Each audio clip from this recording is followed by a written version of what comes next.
Agora esta chamada está sendo gravada. Boa noite a todos.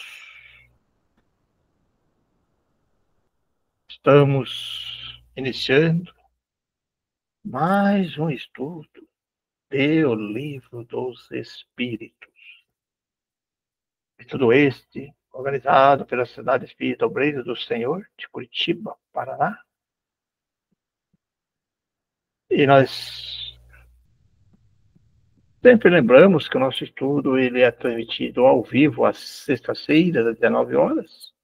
E aquelas pessoas que desejarem, todos são convidados, podem entrar lá no nosso site, que é www.obreirodosenhor.org.br, e lá encontrarão todas as orientações, como obter o link, para que no dia do estudo possa estar aqui junto com a gente. Todos são bem-vindos. E também lá no nosso site, encontrarão também os playlists, né, dos estudos anteriores, também estudos da Revista Espírita e uma gama de material para aquelas pessoas que gostam de estudar a filosofia espírita. Bom, então, dando continuidade ao nosso estudo, nós estamos na parte terceira. Hoje vamos trabalhar o capítulo 5, a parte terceira, que fala da lei de conservação. Então, nós vamos ver hoje um pouco sobre o instinto de conservação, meios de conservação, gozo dos bens terrenos, necessários e supérfluos, privações voluntárias e mortificações.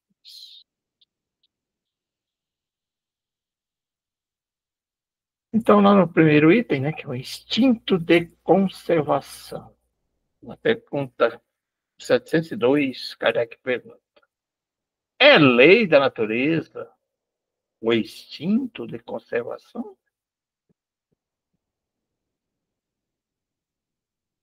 Sem dúvida. Todos os seres vivos possuem, qualquer que seja o grau de sua inteligência. Uns é puramente maquinal, raciocinados, em outros. É interessante, né, que mesmo os animais, as plantas, né, quando ele fala os seres vivos, ela tem esses instintos, né, de se conservarem, né, de defesa. As plantas procuram sempre o sol, sempre procura, né, as melhores condições para a sua sobrevivência, assim como os animais e até nós como seres humanos já, né? E daí já são um pouquinho mais raciocinados, mas todos nós temos isso, nós, né? Faz parte de uma lei natural, né? Lei da natureza. A 703. Com que fim ortogou Deus a todos os seres vivos o instinto de conservação? A resposta: porque todos têm que concorrer para o cumprimento dos desígnios da providência. Por isso foi que Deus lhe deu a necessidade de viver. Acresce que a vida é necessária ao aperfeiçoamento dos seres. Eles sentem instintivamente, sem disso se perceber. Meios de conservação, outro título, na 704. Tendo dado ao homem a necessidade de viver, Deus lhe facultou em todos os tempos os meios de o conseguir? Certo? E se ele os não encontra, é que não os compreende. Não fora possível que Deus criasse para o homem a necessidade de viver sem lhe dar os meios de consegui-lo. É essa a razão porque faz que a terra produza de modo proporcional o necessário aos que a habitam, visto que só o necessário é útil. Supérfluo nunca o é. E na 705, bem interessante que aquela outra pergunta ali diz que proporciona, né? E agora na 705, Kardec pergunta: por que nem sempre a terra produz bastante para fornecer ao homem o necessário, é que ingrato o homem a despreza. Ela, no entanto, é excelente mãe. Muitas vezes também ele acusa a natureza do que é só resultado de sua imperícia ou da sua imprevidência. A terra produziria sempre o necessário, se, como necessário, soubesse o homem contentar-se. Se o que ela produz não lhe basta a todas as necessidades, é que ele emprega que ele emprega no supérfluo o que poderia ser aplicado no necessário. Olha o árabe no deserto. Acha sempre de que viver, porque não cria para si necessidades factícias. Desde que haja desperdiçado a metade dos produtos em satisfazer as fantasias, que motivos tem o homem para se espantar de nada encontrar no dia seguinte e para se queixar de estar desprovido de tudo quando chega o dia de penúria? Em verdade vos digo, imprevidente não é a natureza, é o homem que não sabe regrar o seu viver. É verdade, né? 706. Por bens da terra unicamente se deve entender os produtos do solo?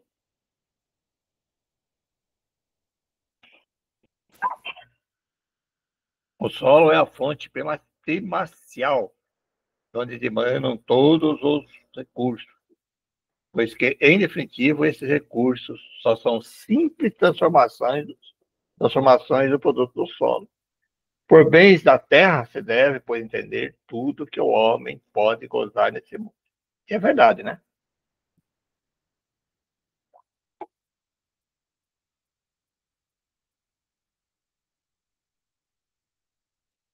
(707) É frequente a certos indivíduos faltarem os meios de subsistência, ainda quando o cerca a abundância. A que se deve atribuir isso? Ao egoísmo dos homens, que nem sempre fazem o que eles cumprem. Depois, e as mais das vezes, devem-no a si mesmo. Buscais e achareis. Essas palavras não querem dizer que para achar o que deseja, basta que o homem olhe para a terra, mas que ele é preciso procurá-lo, não com indolência, e sim com ardor e perseverança, sem desanimar ante os obstáculos, que muito a miúde são simples meios que utiliza a providência para lhe experimentar a constância, a paciência e a firmeza. Aí o Kardec comenta, né? Se é certo que a civilização multiplica as necessidades, também o é que multiplica as fontes de trabalhos e os meios de viver. Forçoso, porém, é convir em que a tal respeito, muita ainda lhe resta por fazer. Quando ela houver concluído a sua obra, ninguém deverá ver que possa queixar-se dele faltar o necessário, a não ser por sua própria culpa. A desgraça para muitos provém de enveredarem por uma senda diversa do que a natureza lhes traçou. É então que eles falece a inteligência para o bom êxito. Para todos há lugar ao sol, mas com a condição de que cada um ocupe o seu e não o dos outros.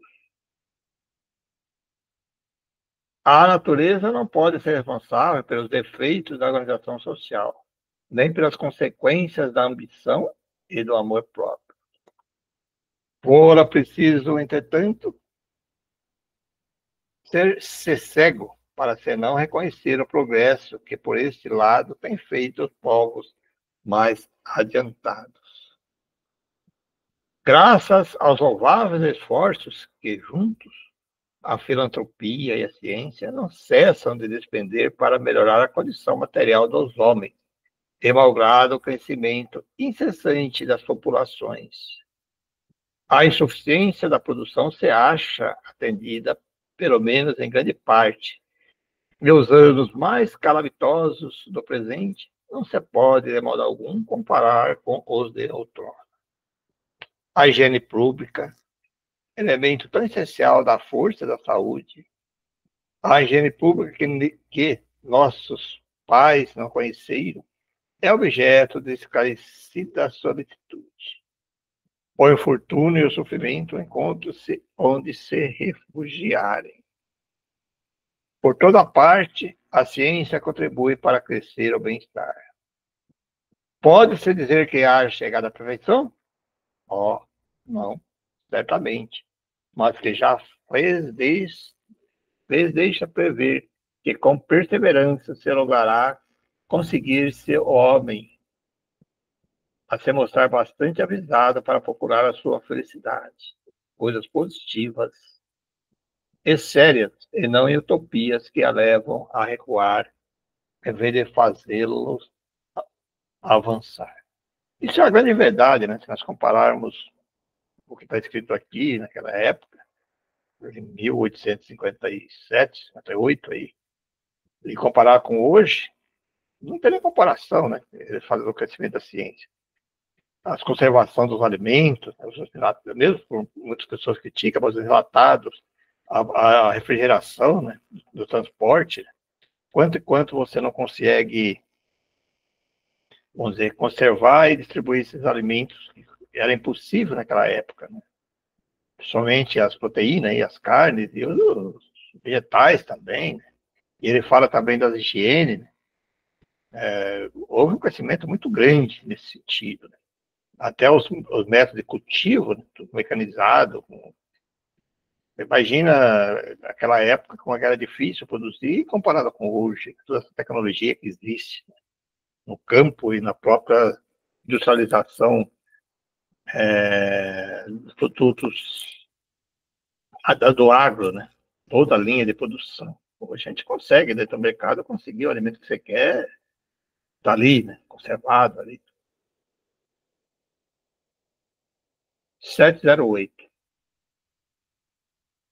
Não há situações nas quais os meios de subsistência, de maneira alguma, dependem da vontade do homem, tendo-lhe a privação de que mais imperiosamente necessitam a consequência da força mesma das coisas?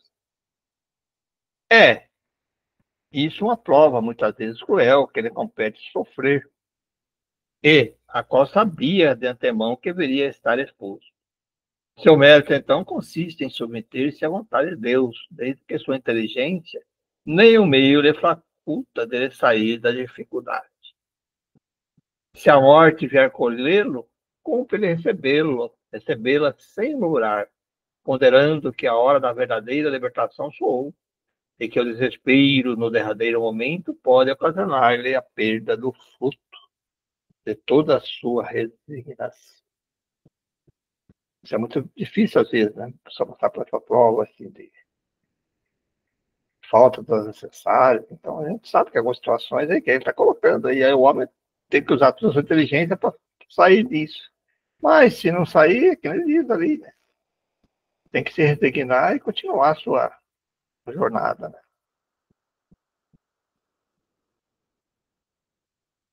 709. Terão cometido crimes os que, em certas situações críticas, servirem na contingência de sacrificar seus semelhantes para matar a fome? Se houver crime, não teve este a atenuá-lo a necessidade de ver que resulta do instinto de conservação? Olha que pergunta interessante, né? A gente já vê alguns filmes, algumas na parte da literatura, a gente sempre ouve isso, né? De pessoas que ficam isoladas em algumas regiões sozinhas, inóspitas, e elas precisam tomar essa decisão, né? Sacrificar um ser para se alimentar. Olha que a resposta. Já respondi quando disse que há mais merecimento de sofrer todas as provações da vida com coragem e abnegação. Em tal caso, há homicídio e crime da lesa natureza. Falta que é duplamente punida. A resposta é bem clara, né? 710. Nos mundos demais apurados da organização, têm os seres vivos necessidade de alimentar-se?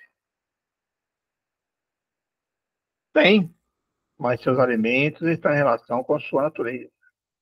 Tais alimentos não seriam bastante substanciosos para os vossos estômagos grosseiros, assim como os deles não poderiam digerir os vossos alimentos. Gozo dos bens terrenos, outro título. 711. O uso dos bens da terra é um direito de todos os homens? Esse direito é consequente da necessidade de viver. Deus não imporia um dever sem dar ao homem o meio de cumpri-lo. 712. Por que fim pôs Deus atrativos no gozo dos bens materiais? Para instigar o homem ao cumprimento da sua missão e para experimentá-lo por meio da tentação. Né? Olha só. Falando daquela época, hoje aí, cada as questões dos alimentos, nossa, são verdadeiras tentações, né? Qual o objetivo dessa tentação? Desenvolver-lhe a razão, que deve preservá-los dos excessos. E aí o Kardec comenta. Se o homem só fosse instigado a usar dos bens terrenos pela utilidade que tem, sua indiferença houvera talvez comprometido a harmonia do universo. Deus imprimiu a esse uso o atrativo do prazer, porque assim o homem é impelido ao cumprimento dos desígnios providenciais. Além disso, porém, dando àquele uso esse atrativo, que Deus também experimentar o homem por meio de tentação, que o arrasta para o abuso, de que deve a razão defendê-lo. Né? Quer dizer, tudo não são lícitos, né? Mas nem tudo nos convém.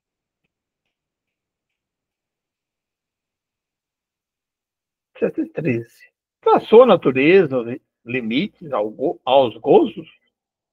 Traçou para vos indicar o limite necessário. Mas pelos vossos excessos chegais à saciedade e vos punis a vós mesmos. Eu acho que isso é bem claro hoje, por exemplo, assim, que toda essa facilidade e esse atrativo, toda a questão de alimentos, aí o que está acontecendo hoje, nós sabemos dos estudos, as grandes doenças, a obesidade é uma delas, problemas de doenças aí como diabetes e outros aí que são do excesso. Se a gente soubesse realmente utilizar os alimentos, todos esses gozos que ele fala aqui, realmente na culinária, de uma maneira ponderada, nada disso acontecia, né? Então, que ele fala, e vós punis a vós mesmos. O que acontece hoje? É fácil a gente perceber uma grande questões de obesidade, aí as pessoas ficam todas desesperadas, né? Problemas vasculares, cardíacos e outras doenças aí, que é tudo questão do excesso. Somente sem tirar questões dos problemas dos excessos alcoólicos, todas as questões. 714. Que se deve pensar do homem que procura os excessos de todo gênero, o requinte dos gozos? Pobre criatura.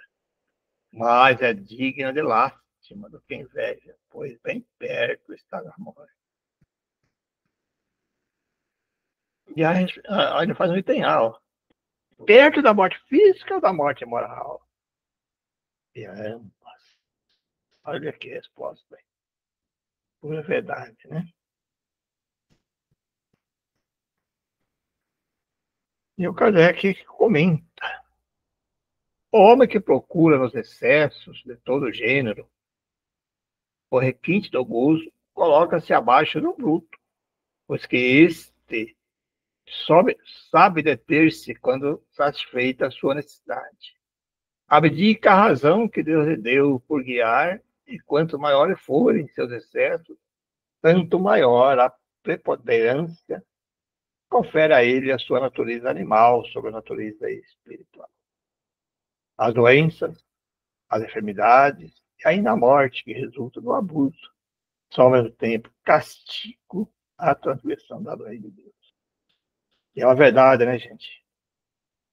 A gente tinha que aprender. Eu falo a gente, porque nós mesmo, eu mesmo, às vezes, a gente se excede algum tipo de alimento que deveria se controlar, depois você sofre esse castigo.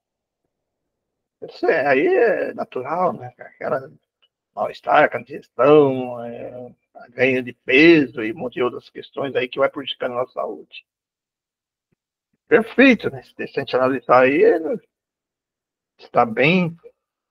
É uma reflexão que a gente tem que fazer bem dos nossos hábitos, né? Alimentares aí, das nossas questões que nós usamos na nossa alimentação. Com certeza. Recentemente teve uma pesquisa fizeram com 2 gêmeos. Aquele negócio da gente falar: "Ah, porque é genético". Aí eles colocaram os 2 gêmeos com a mesma predisposição, um cuidava extremamente da alimentação e o outro comia tudo que queria. Então eles fizeram esse comparativo, porque eles sempre falam que é genética. "Ah, porque a minha mãe tem, eu também vou ter". E então isso cria uma falsa ilusão que todo mundo acaba: "Ah, não se cuida? Ah, porque eu puxei a minha mãe. Ah, porque eu puxei meu pai". Então isso é muito da nossa alimentação, do nosso cuidado mesmo, né. Do nosso hábito, né? Do dia a dia, né? Perfeito, eu também vi essa pesquisa. Inclusive, eu vi pesquisa, não, eu vi um debate num programa de televisão uma vez, onde que estavam falando sobre as questões de obesidade, né, e de saúde. E aí um desses estudiosos aí colocou que realmente existe uma predisposição genética no organismo. E é exatamente como você colocou aí. Só que algumas pessoas que realmente tinham essa predisposição genética, mas elas se comportavam com alimentação correta, adequada, desde pequena, com hábitos saudáveis, ela não desenvolveu. Ela não desenvolveu a obesidade, não desenvolveu as doenças. Quer dizer, ela tem a predisposição genética para diabetes. Mas, como ela se cuidava desde criança, tinha hábitos saudáveis e tal, tudo, essas condições, não desenvolvia. Quer dizer, senão fica sempre colocando a culpa, né? Ele colocou que ele colocou assim que quando eles fizeram a pesquisa da obesidade, me parece que era só 10% mesmo da população que tinha esse fator genético preponderante nessas questões aí de obesidade e outras coisas. O restante não era o fator genético que estava, entendeu? Então, e sim os hábitos que as pessoas adquirem desde jovem, desde criança, os hábitos alimentares e de todas as outras partes de exercício e tal, essas questões. Interessante isso. Sim, é bem interessante. E também não é só essa questão, né, daí vem a questão da ansiedade, aí engorda, baixa autoestima, vem a tristeza, a depressão. É uma série de fatores que acompanha essa questão. É verdade. Senão a gente fica sempre desculpando isso, arrumando culpado, né? Porque minha família e tal. Bom. Mas por que eu não mudo, né? Os hábitos. Olha outra questão agora, outro tópico bastante interessante. Necessário e supérfluo. Aí é que está as questões, né? 715. Como pode o homem conhecer o limite do necessário? Olha que pergunta. Aquele que é ponderado conhece por intuição. Muitos só chegam a conhecê-las por experiência e a sua própria custa. Olha como que nós somos acumuladores supérfluos. Eu conheço muitas pessoas aí da família, inclusive, que tinham esse problema, né? A gente não sabe disso, né? De acumular, de coisar tanto assim, né? Olha que coloca, é bem claro mesmo isso, né? De como a gente tem esse hábito. Na 716, mediante a organização que nos deu, não traçou a natureza o limite das nossas necessidades? Sem dúvida, mas o homem é insaciável. Por meio da organização que ele deu à natureza, ele traçou o limite da necessidade. Porém, os vícios que lhe alteraram a constituição, ele criaram necessidades que não são reais.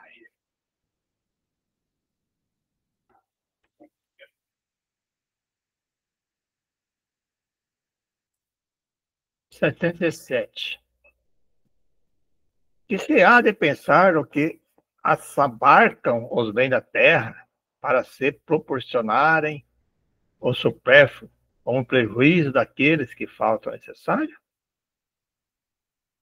Ouviram a lei de Deus e terão que responder pelas privações que houverem causado. Nada tem de absoluto o limite entre o necessário e o supérfluo. A civilização criou necessidades que o selvagem desconhece, e os espíritos que ditaram os preceitos acima não pretendem que o homem civilizado deva viver como selvagem. Tudo é relativo, cabendo à razão regar as coisas. A civilização desenvolve o senso moral e, ao mesmo tempo, o sentimento de caridade, que leva os homens a se prestarem mútuo apoio. Os que vivem à custa das privações dos outros exploram, em seu proveito, os benefícios da civilização. Desta tem apenas o verniz, como muitos há, que da religião só tem a máscara. Eu achei interessante esse texto, que é bem isso mesmo, né? De acordo com a sociedade que você vive, você tem, por exemplo, você ter um carro. Isso aí não é supérfluo, porque tem muitas pessoas que querem voltar ao tempo lá e querem achar que tem que andar que nem os homens primitivos, que nem coloca aí. Não. Se a própria sociedade hoje permite, então você pode, tem esse direito, não tem nada de você ter um carro, você ter roupas, né? Que pode dar conforto para você, você ter uma casa, você ter umas coisas. Nesse a gente tem que estar falando, né? Mas tudo tem que também ter aquele grau de limite, assim, né? Sem coisar, né? E aí ele já está também falando das pessoas que utilizam abarcam dentre os outros, a coisa do outro, para o seu próprio, deixando faltar para o outro. Aí é que está a questão. Privações voluntárias. Mortificações. 708. A lei de conservação obriga o homem a prover as necessidades do corpo? Olha. Sim, porque sem força e saúde impossível é o trabalho. Claro, né? Tem que se alimentar, tem que ter higiene. 719. Merece censura o homem por procurar o bem-estar? Olha que pergunta, né? A resposta é natural o desejo do bem-estar, que eu estava comentando antes, é natural. Deus só proíbe o abuso, por ser contrário à conservação. Ele não condena a procura do bem-estar, desde que não seja conseguida à custa de outrem. Ele não venha diminuir nem as forças físicas, nem as forças morais. A resposta para mim é perfeita, né? Porque eu buscar ter um carro que me dá conforto, que é o bem-estar, uma casa, uma alimentação, não tem nada errado nisso. Parte da natureza, né? Agora, ele não condena quem procura bem-estar, desde que não seja conseguido a custo de outro. Na verdade, se eu trabalho, se eu me dedico, se eu estudo, se eu me esforço, tem todo esse direito, né? 720. São meritórias aos olhos de Deus as privações voluntárias, com o objetivo de uma expiação igualmente voluntária? Olha aí, ó. Fazei o bem aos vossos semelhantes, é mais méritos tereis, é verdade, né? Eu não como, não sei o quê, que vivo disso, vivo daquilo, né? Isso aí não é o que ele diz. Ajuda o outro, né? Faz caridade. E tem Haverá privações voluntárias que sejam meritórias? A privação dos gozos inúteis, porque desprende da matéria o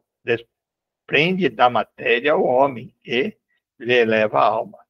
Meritório é resistir à tentação que arrasta ao excesso ou ao gozo das coisas inúteis. É o homem tirar do que lhe é necessário para dar aos que carecem bastante. Se a privação não passar desse simulacro, será uma irisão. Né? Olha. Se você, por exemplo, tem uma quantidade de alimento e tal, e a pessoa tem um coração grande, que tem uma pessoa ali que você sabe que essa necessidade, você tira um pouco do teu alimento, você priva um pouquinho do teu alimento para você sustentar, isso que você está querendo dizer, né? Isso é meritório, né? Dentro do limite das condições. Né? Agora, privar simplesmente por... Ele diz a parte anterior, somente por... não, porque eu não como, porque sei o quê, isso aí não significa nada, né?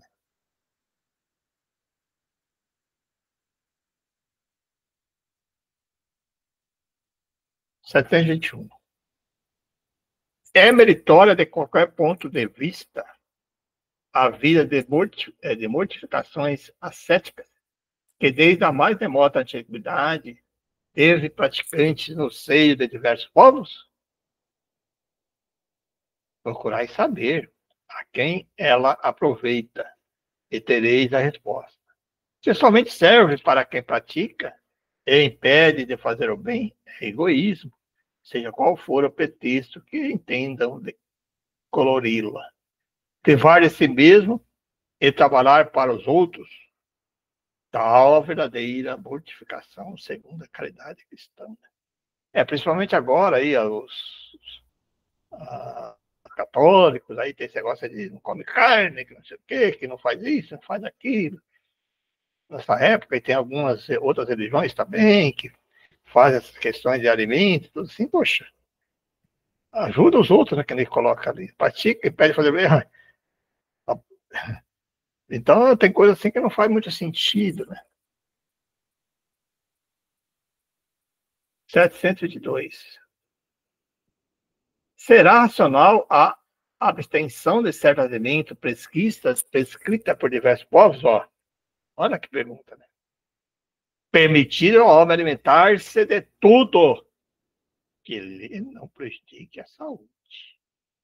Alguns legisladores, porém, com um fim útil, entenderam de interdizer o uso de certos alimentos e, para maior autoridade, imprimir as suas leis, apresentá-los como emanada de Deus. É aquela história lá se não me engano, é na Índia, lá que eles comem carne de vaca, tem um ou outro não come carne de porco, porque aí eles falam, não, que foi que Deus, esse que está colocando no texto, né? É permitido o homem alimentar-se de tudo que não prejudica a saúde. E aí, as questões anteriores já falam isso aí do limite, né? Do gozo, do prazer, né? Mas é permitido, não tem nada de errado, né? E aqui vem a questão que, assim, que existe muita polêmica, né? Na 723, ó. A alimentação animal é com relação ao homem contrária à lei da natureza? Olha. Dada a vossa condição física, a carne alimenta a carne. Do contrário, o homem se debilita. A lei de conservação lhe prescreve como dever que mantenha suas forças e sua saúde para cumprir a lei do trabalho. Ele, pois, tem que se alimentar conforme reclame sua organização. Olha que resposta, né, gente? E aí, se você junta todas as respostas anteriores, né? O limite, né, da alimentação, né, de você conservação, então não tem nada de errado nisso. Tem muitas pessoas que dizem, não, porque não sei o quê, porque ataca o espírito, não sei o quê. A condição física, a carne alimenta a carne, então não tem nada de errado, desde que seja naquele limite adequado, né?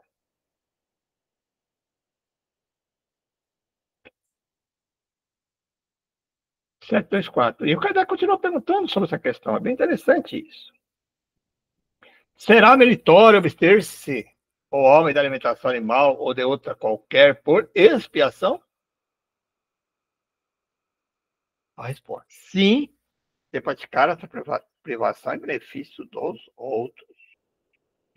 Aos olhos de Deus, porém, só há mortificação, havendo privação seria séria e útil.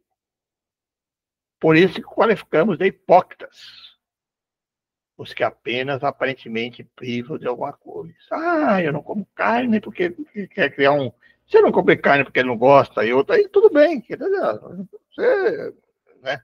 Agora, não como carne porque um grau de superioridade, que não sei o quê, que blá, blá, não.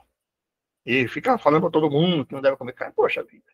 Se você não tem o hábito, você não gosta e não passa, te faz falta, perfeito. Mas o erro está em você achar aí que é superior porque você não come carne, né? Que é um espírito mais puro, mais evoluído espiritualmente. Aí que está o erro. Né? Na 725. O que se deve pensar das mutilações operadas no corpo do homem ou dos animais? Essa é outra questão bem interessante, né? A que propósito semelhante questão? E ainda uma vez, inquire sempre vós mesmos se é útil aquilo de que porventura se trata. A Deus não pode agradar o que seja inútil, e o que for nocivo lhe será sempre desagradável. Porque ficais sabendo, Deus só é sensível aos sentimentos que elevam para ele a alma, obedecendo-lhe a lei e não violando, é que podereis forrar-vos ao jugo de vossa matéria terrestre. Nós vemos algumas coisas aí, às vezes, assim, bem extravagantes, aí que as pessoas furam as orelhas lá e tal, fazem umas coisas assim tão enormes lá nos lábios, tal, corta e tal. Poxa vida, tem coisa assim que não faz sentido nenhum, né? Privo. Não, se não prejudica ela, tudo bem, que a gente só pode julgar, mas qual que é o fim disso, né? Sempre tem que levar isso em consideração. 726. Visto que os sofrimentos desse mundo nos elevam, se os suportarmos devidamente, dar-se-á que também nos elevam os que nós mesmos nós mesmos nos criamos? Os sofrimentos naturais são o único que levam, porque vem de Deus. Os sofrimentos voluntários de nada servem, quando não concorrem para o bem de outro. Supõe que se adiantam no caminho do progresso, porque os que abreviam a vida mediante rigores sobre-humanos, como fazem os bons, os faquires e alguns fanáticos de muitas seitas, porque de preferência não trabalham pelo bem dos seus semelhantes, vistam o indigente, consola os que chorem, trabalhem pelos que estão enfermos, sofram privações para o alívio dos infelizes, então suas vidas serão úteis e, portanto, agradáveis a Deus. Sofrer alguém voluntariamente apenas por só para o bem é egoísmo. Sofrer pelos outros é caridade. Dais o preceito do Cristo. A gente vê aí algumas pessoas, às vezes, que sofrem aí para criar um corpo mais saudável, aí, né, que eles falam, usa drogas e bomba, não sei o quê, e pá, e tanta coisa, e musculação e tal. Puxa,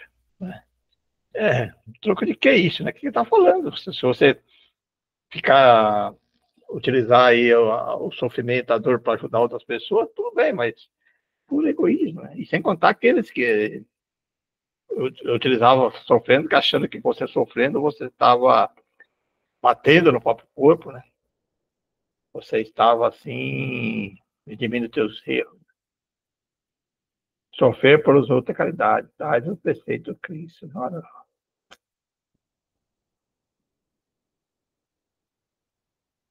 727.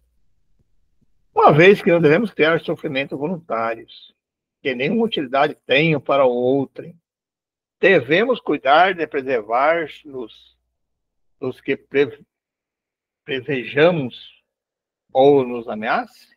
Essa pergunta é interessante também, né? contra os perigos e os sofrimentos, é que o instinto de conservação foi dado a todos os seres. Fustigai o vosso espírito e não o vosso corpo. Mortificai o vosso orgulho.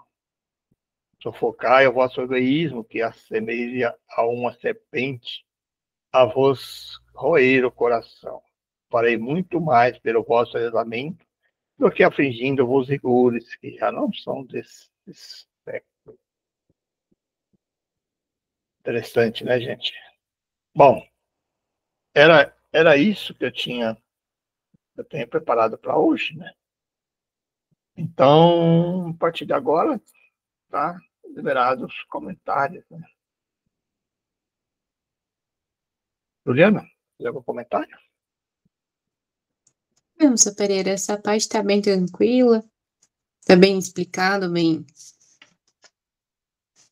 todas essas questões, né, do necessário, do supérfluo. Acho que desde que a gente começa a estudar a doutrina, começa a ter um entendimento muito melhor do que é o excesso das nossas mudanças. A gente vai aprimorando isso, cada vez mais estudando, a gente vai vendo que nós temos muitos excessos e muitas coisas supérfluas, e nós vamos tirando isso, tentando contornar, fazendo a caridade, tentando fazer alguma coisa de bom pelo nosso próximo, que muitas vezes eu olho e penso, nossa, eu tenho tanto, e às vezes a gente ainda consegue reclamar, e às vezes vem uma pessoa que está necessitando, e a gente pensa, poxa, eu tenho, então vamos ajudar, vamos fazer alguma coisa de bom pelo nosso próximo, né? Então essas questões a gente vai aprimorando, porque querendo ou não, tem muitas pessoas ainda que não conseguem ainda fazer alguma coisa pelo próximo, por mais que tenha sobrando, ainda não tem esse impasse de poder olhar com um olhar de caridade, olhar com mais compaixão, né, pelo necessitado. Às vezes a gente pensa assim, poxa vida, está nessa situação porque merece, mas às vezes a gente não pode julgar, a gente tem que fazer a nossa parte, né, de acolher. Então isso eu digo por mim, a parte do julgamento, eu parei muito com a questão do julgar. Estou tentando acolher mais do que julgar. Então, sempre, nunca pensar o porquê que a pessoa está naquela situação. Dar um auxílio, se possível, né? Porque às vezes nem sempre a gente também consegue fazer esses auxílios. A pessoa também tem que estar receptiva a querer receber, né? E aí também ficou bem claro aí essa questão aí, quando fala aí na questão dos prazeres da alimentação, vamos colocar da alimentação mesmo, né? Sim. E ele fala ali que é uma questão bem interessante, porque às vezes, eu falo assim, não, sempre a gente é tão atrativo, tão saboroso, que você excede, né? Então você come, além do mais, ou aquilo que você não deveria comer, né? A gente precisa de uma certa quantidade de proteína. E nós sabemos, né? É verdade, hoje existe, tem que comer mais legumes, mais não sei o quê, mais isso. E a gente vê lá no mercado, todas aquelas à disposição para você, todas aquelas questões de guloseima lá e todas as coisas. A gente vai e acaba exagerando. O que acontece? A gente sofre, né? Nós mesmos sofremos uma consequência. Obesidade, diabetes, todas as coisas. Aí vai, aí fica reclamando de quem? Se a gente analisasse bem, né? Como que a gente. Eu falo, eu mesmo, às vezes, é tão atrativo, né? Que eles criam de uma maneira tão saborosa, tão. Que você é impelido ao excesso. Não é verdade? Eu tô rindo porque eu acho que eu não sou a melhor pessoa indicada para falar sobre essas questões, né, Pereira? Porque eu tô bem acima do peso. Não, mas é verdade, mas não é isso, eu tô falando assim. Por isso que ele fala porque existe a questão do prazer, né? Que é útil para nós, mas a gente tem que usar o limite. É fácil isso? Claro que não. Eu falo para mim também, eu sei. Você vai chegar numa festa, por exemplo, você vai fazer uma festa, por exemplo, assim, de família, de final do ano. A nossa família é meio descendente italiana, aquele exagero, tanta comida e tal. Puxa vida, né? Entendeu? É sempre aquela fartura. E aí depois vem as questões ligadas a bebida e todas as outras coisas, né, que são colocadas, que fazem a gente exagerar, né? E a gente sofre consequência, né? Feche a porta, Jasmine, tô falando, por favor. Então é uma coisa assim bem... Jasmine, por favor. É bem interessante isso, né? E aí vem esse outro lado também de todas as questões, né? de a gente acumular algumas coisas. Desculpa, Sr. Pereira. A Jasmine aqui é... Bom, crianças é assim mesmo, faz parte. Então, é uma coisa assim, porque quando eu estou lendo esse texto, a gente faz uma reflexão, puxa, é uma pura realidade, né? É que ele fala, e aí as pessoas, às vezes, algumas criam-se aqueles hábitos alimentares assim, eu não como carne, porque carne... Peraí, se você comer dentro cuidado, né, comer lá um bifezinho, comer a carne, não tem nada errado. Agora, não, que acha que ele é super... Aí existem os extremos, né? Os dois lados extremos, extremistas, né? Então tem que ter aquele meio termo, e não é fácil isso, claro que não é fácil. Eu já fui dessa turma de não comer carne, eu fiquei 1 ano sem comer carne, fazia jejum, fazia tudo que eu podia fazer. Então, a gente cria uma crença, né? A gente cria uma crença de que fazer um jejum junto com uma oração, né? É o esforço. Para mim, foi mais a questão do esforço, do tirar o excesso, que era algo muito difícil para mim, seria me privar de algo, né? Aquelas crenças que a gente desenvolve, né, no catolicismo e acaba trazendo. Mas isso daí eu já aboli do meu. Eu acho que o texto deixa bem claro. Tudo é lícito, tudo é permitido, mas só que é no limite, né? Do razoável. Isso que não é fácil, isso. Todo sentido, né? Esse equilíbrio, né? Dos excessos em todo sentido. E aí ele fala, é melhor você privar, pegar um tempo teu para ajudar outra pessoa, tá perfeito. Te ajudar, né? Fazer caridade, coloca esse princípio que você colocou. Isso é muito importantíssimo de se ajudar. Mas aí quando você vê hoje em dia, você anda assim, somente você vai andando nas praças de alimentações, é tudo muito saboroso, muito cheiro, muito. Hoje eles criam muita imagem, né? A própria mídia. Chama atenção para a gente utilizar aqueles alimentos, às vezes, que a gente sabe que não é saudável, mas vai experimentar, vou comer. É lícito até isso, mas aí exagera, né? Tá aí uma grande reflexão para nós, né? Verdade? E querendo ou não, tudo que nós vamos fazer assim de confraternização é sempre voltado para a alimentação. Qualquer coisinha, vamos comemorar, então onde é que a gente vai jantar, né? Então é um hábito que a gente tem. Mas não tem nada errado nisso, né? Isso, desde que seja no limite, né? Só que eu vejo assim, às vezes, até nas próprias confraternizações, nossa, nas casas espíritas, às vezes é muito exagerado, né? Um monte de coisa ali, e as pessoas se empanturram ali, igual, o cara não deveria ser um pouquinho mais regado, né? Vamos deixar um pouquinho aqui, a gente, vamos doar ali mais. Mas é assim, nós gostamos disso, né? Faz parte da cultura nossa. Quanto tempo vão demorar para... Se você fazer um negócio assim, chegar numa casa que a pessoa faz a comida certinha, na quantidade, você fala, nossa, a pessoa pão dura, né? E às vezes é o hábito dela, é a maneira de comer que ela come dentro daquele limite. Mas da minha cultura, da minha família, é sempre exagerado. Verdade. Chega lá para tomar um café, chega lá aquele monte de coisa de bolo doce, comida, né? Aí se você tá meio devagarinho comendo assim, nossa, você tá comendo tão pouco, sabe? Não é assim? Não vai fazer desfeita. Tá fazendo desfeita. E a gente é meio guloso mesmo, né? Gosta, né? Coisa saborosa. Experimenta isso aqui, experimenta um pouquinho, experimenta isso aqui. E aí depois passa mal, né? Depois passa mal. Aí não sabe porque engordou 4, 5 quilos nas férias, né? Coisa assim. Tá aí, a lei da natureza. É um problema, né? Porque daí vem o que é? A tristeza, a roupa que não serve, a ansiedade. Aí começa a tomar remédio para emagrecer. É verdade. Aí quer fazer tudo certinho. Bacana, né? É isso? Bem interessante, né? Acho que esse daí é muito pra gente, né? Que gosta de comer, né? Pra tudo, né? A vida nossa, serve. Né? Tá aí, a gente refletir bastante sobre essas questões, né? Temos que refletir, tem que mudar nossos hábitos, né? É isso aí. Bom, porque não todo mundo tem seus excessos, né? Se não é na alimentação, é em outras formas também, né? Então... Sim. Tudo, né?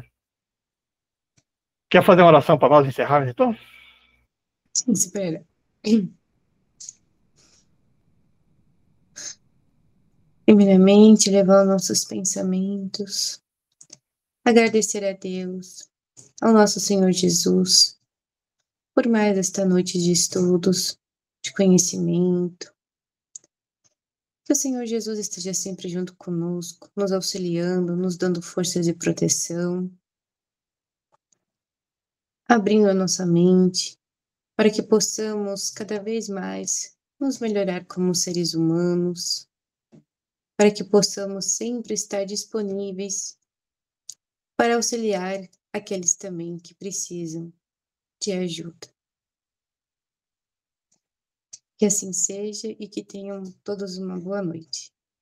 Boa noite a todos. Até a próxima semana.